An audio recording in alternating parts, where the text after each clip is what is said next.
Now that we have Proxmox core configuration completed, we can move on to prepare our virtual infrastructure to support our VM and containers. Let's start with our storage configuration. Proxmox offers many options natively when it comes to storage. Click the link above to get more info on these options. Let's look at those now. As you can see, when I select Data Center within the Proxmox UI, there is an option for storage. When we click on storage, you can see the storage I have configured based on my hardware and use cases. Before we get into that, let's drill down into the host to see what storage options we have. When we select disks, you can see the disk device ID as well as the partition layouts. I have already created the storage configurations for my use cases. Let's review those now. First, Proxmox is installed on the Mini M.2 256GB SSD. Under the left-hand side server view, you see local mdev and local LVM mdev. These are automatically created during your Proxmox installation.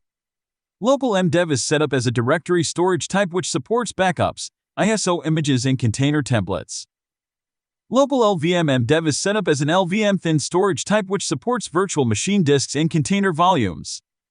Again, these two storage resources are created during your Proxmox installation. Now you know that I have much more storage based on my hardware config I shared on the blog. We still have a 2TB Crucial P2 M.2 NVMe drive, 4x1 TB Crucial P3 M.2 NVMe drives, and the Optane add-in card. With these, I've set up the following configurations within Proxmox itself. Optane Ultra is an LVM thin storage type for VM disks and container volumes. NVMe Fast is also an LVM thin storage type again for VM disks and container volumes. Lastly, Fast Protect is a ZFS storage pool setup in a RAID Z1 again for VMD disks and container volumes. The use cases are as follows. NVMe Fast will be allocated for virtual machine OS disks and containers. Local is reserved for ISO images. Both Optane Ultra and Fast Protect will be used for persistent storage for Kubernetes. As you can see, there are many options to choose from. There is also Ceph, GlusterFS distributed storage, as well as other well-known storage types like CIFS, NFS, etc. More information on those and their support can be reviewed in the previous link. Another option is to pass through disks directly to the VM guest for something like TrueNAS. This is also another option that I see as a common use case. Let's upload an ISO.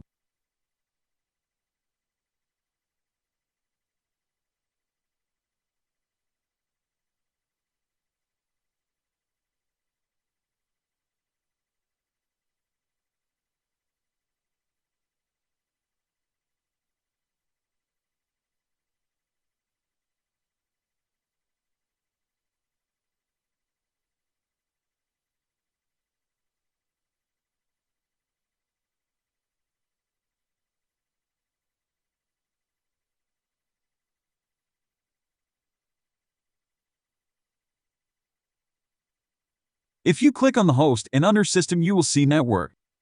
If you click on Network, you will see all the physical interfaces within your platform as well as the Linux bridge that was set up for management. Again, this gets created during installation of Proxmox. You will notice I have several physical interfaces. As a reminder, the Supermicro X11 SD-V8 CTP8F has a plethora of connectivity. The embedded platform comes with one 1 gigabit IPMI interface, 4 1 gigabit interfaces, 2 Ethernet 10 gigabit interfaces, and 2 SFP plus 10 gigabit interfaces. As you can see, there is no shortage of network connectivity options. Having said that, we are building an all-in-one platform, so most of the network traffic will be internal on bridges that will have no physical uplinks assigned. Generally speaking, only 2 interfaces and the IPMI interface will be used.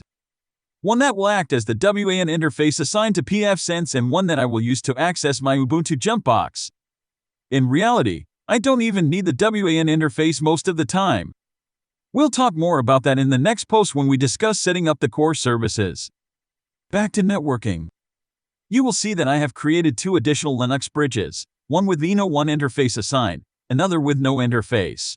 VMBR1 is the WAN interface and VMBR2 is an internal LAN interface, that is the internal network, which essentially will allow router on a stick VLANs for the VLAN interfaces for my internal network use cases to include my native internal core services network.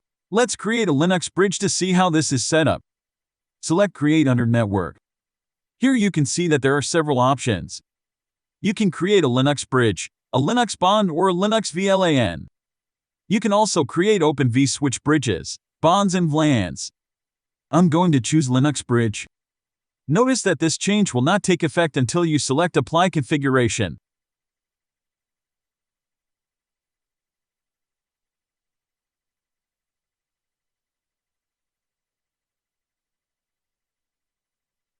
We are now going to create a VM. Let's create a VM and mount the CentOS ISO image for installation that I uploaded earlier. Provide a VM ID. I use specific range IDs to denote what the virtual machines are used for. 200 through 299 range are core services. The test ID range, in this case, is 900 through 999. Assign a VM name and click Next. Under OS, select the storage where the ISO is located and select the ISO. You can also choose the guest OS type. Click Next. Under System, I will leave these at default. Click Next. Under DDisk, select the storage and DDisk size and hit Next. Under CPU, select the sockets and/or cores and select Next. Choose your MIB for memory and leave memory overcommit, ballooning check. Hit Next. Select the network, or you can also select no network device and add it later. Click Confirm and finish.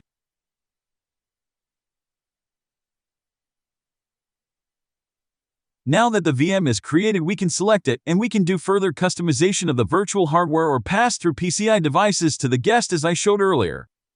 In this case, we are going to start the VM and connect through the VNC console.